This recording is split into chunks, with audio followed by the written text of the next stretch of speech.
Selamat datang di Pojok Santai.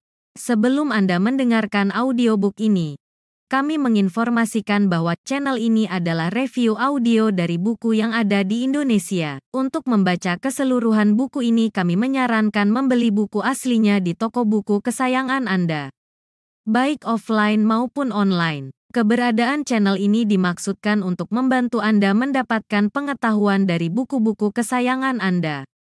Jangan lupa untuk subscribe, like, dan komen. Selamat datang di Pojok Santai, channel khusus yang membahas komik dan novel dengan cara asik. Setelah mengetahui di mana keberadaan Suto Sinting alias pendekar mabuk, maka pergilah dengan cepat perawan sesat. Kemanakah dia akan pergi? Yuk langsung saja disimak video berikut ini.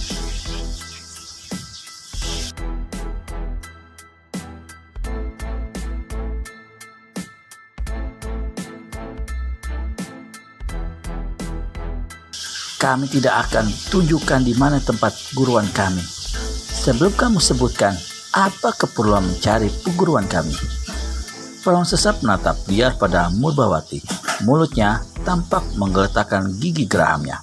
Kedua tangan mulai mengepal keras dalam sikap tetap berdiri, tegak dan kaki sedikit merenggang.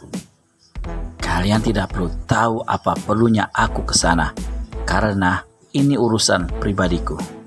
Kalian hanya menunjukkan arahnya saja dan jangan memancing kemarahanku.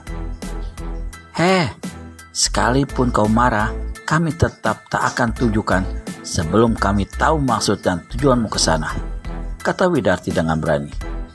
Kalian ini benar-benar mencari di sini.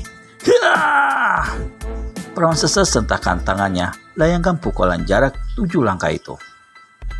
Widarti segera melompat dengan ringan dan pukulan tenaga dalam itu mengenai pohon di belakang Sungko.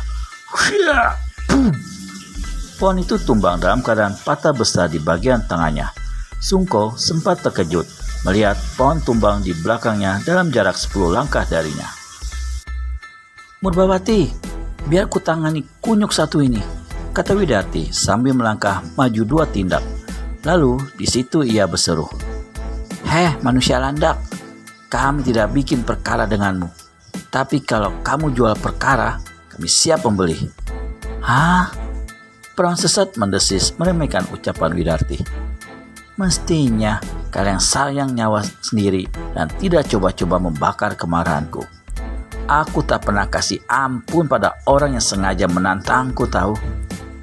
Sikapmu sendiri yang menantangku, sentak Widarti yang sudah siap mencabut pisau-pisau terbang yang berjajar melingkari pinggangnya itu. Rupanya kalian memang perlu bukti ya. Setelah menggeramkan kata itu, perawan sesat jejakkan kaki, tubuhnya pun jadi melayang bagaikan terbang. Widarti menyambutnya dengan satu lompatan ringan. Mereka beradu kecepatan pukulan udara sambil saling membenturkan diri.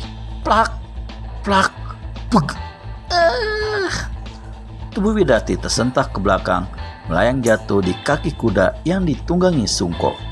Mata pemuda itu terbeliak kaget lihat temannya mengucurkan darah dari mulutnya. Darah merah kental itu keluar bagai tersontak kuat dari dalam. Murbawati pun merasa cemas. Ia segera berlari mendekati Widarti dan menolongnya bangkit.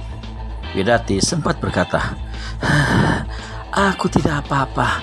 Aku masih sanggup kalahkan dia."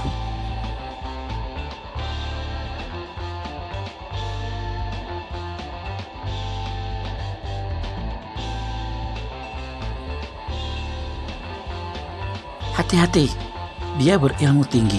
Kulihat caranya melompat tanpa banyak hentakan kaki.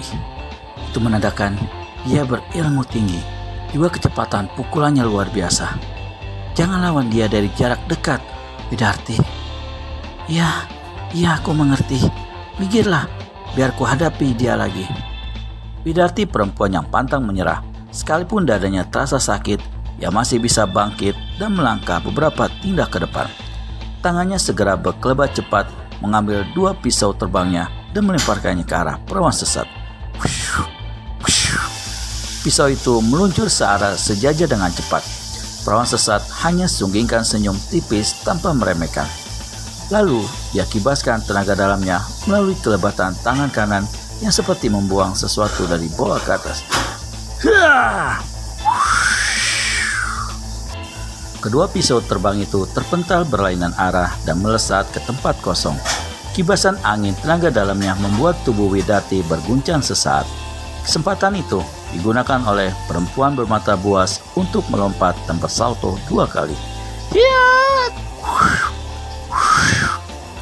Gerakannya itu begitu cepat dan tak terlihat, sehingga tahu-tahu ia sudah berada di depan Widati jarak 1 jangkauan. Widati terkesiap melihat lawannya sudah ada di depannya.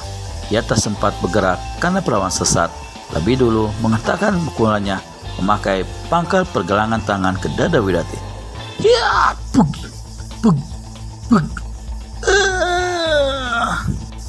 Widati tersentak kejang dengan kepala terdongak ke atas dan kaki bertingkat naik. Lalu pukulan perawan sesat yang menggunakan punggung telapak tangannya itu mengakhiri pertarungan tersebut. Kuat sekali pukulan itu membuat Widati kembali tersentak ke belakang dan terbang sejauh 5 langkah. Tubuhnya rubuh di samping kudanya sendiri dengan mulut memuntahkan darah merah kehitaman. Dari telinga dan hidung pun mengucurkan darah merah kehitaman. Mata Widati mendelik dengan mulut masih ternganga. "Widati!" Sungko melompat turun dan buru-buru menolong temannya. Tapi ketika kepala Widati diangkatnya, napas perempuan itu menghempus panjang dan lepas tanpa helaan lagi.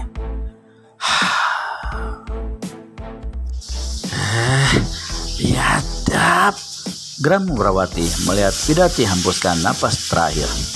Cepat-cepat ia palingkan wajah yang memerah karena marah. Matanya memandang tajam pada lawannya yang berdiri dengan sikap siap bertarung kembali. "Hei, jangan buang-buang nyawa ya," suruh perawan sesat. "Cepat tunjukkan arah perguruan kalian dan 2 nyawa kalian akan tertolong." "Pesetan dengan ancamanmu, kau telah membuka pintu permusuhan dengan orang-orang perguruan Merpati Wingit. Terpaksa aku lakukan karena kalian mengharapkan sikap seperti itu. Kuingatkan pada kalian bahwa sebenarnya aku bisa mempercepat kematian temanmu itu. Tapi kalian perlu melihat permainanku tadi. Barangkali dengan begitu kalian mau jawab pertanyaanku." "Tak ada jawaban untuk manusia sekeji kamu," sentak Murwawati sambil mencabut pedang panjang dari pelana kudanya. Swing! Seret! Ia berdiri dengan kuda-kuda kokoh sambil memegang pedang panjang memakai kedua tangannya. Pedang itu lebih tepat jika disebut samurai. Hanya sayang tidak berujung lengkung dan tidak ada istilah samurai buat orang-orang perguruan Merpati Wingit. "Kau pikir aku akan ciut nyali melihat pedang panjangmu itu?" ejek perawan sesat sambil melangkah ke samping mencari celah. "Tak peduli kau takut atau tidak, kalau kau tidak minta ampun di depan kami atas pembunuhan terhadap teman kami, ku tebas batang lehermu sekarang juga." "Pohon pisang boleh kau tebas, tapi perawan sesat adalah perawan yang keras. Sekali kau tebas, sekali pula nyawamu amblas." "Banyak mulut," geram Murwawati sambil melangkah 1 tindak lalu memutar mencari kesempatan untuk menyerang.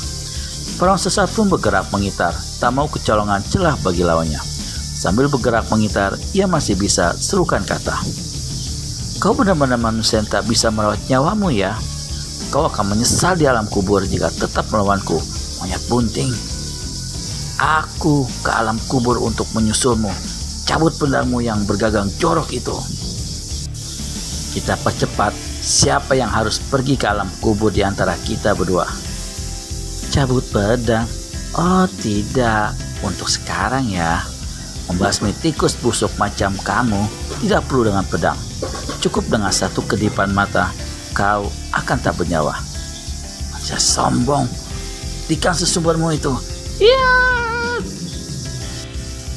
Murwawati sentakkan kakinya dan tubuhnya melayang cepat dengan pedang siap tebas ada di atas pundak kanannya.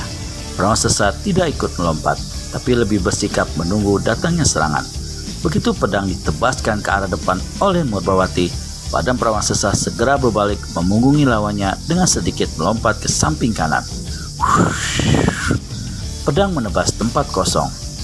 Bagaimana selanjutnya? Apakah Murbawati bisa mengalahkan perawan sesat? Dapatkan jawabannya di video selanjutnya hanya di channel Pojok Santai. Segera subscribe dan tekan tombol lonceng untuk mendapat notifikasi video terbaru dari kami. Terima kasih dan sampai bertemu kembali.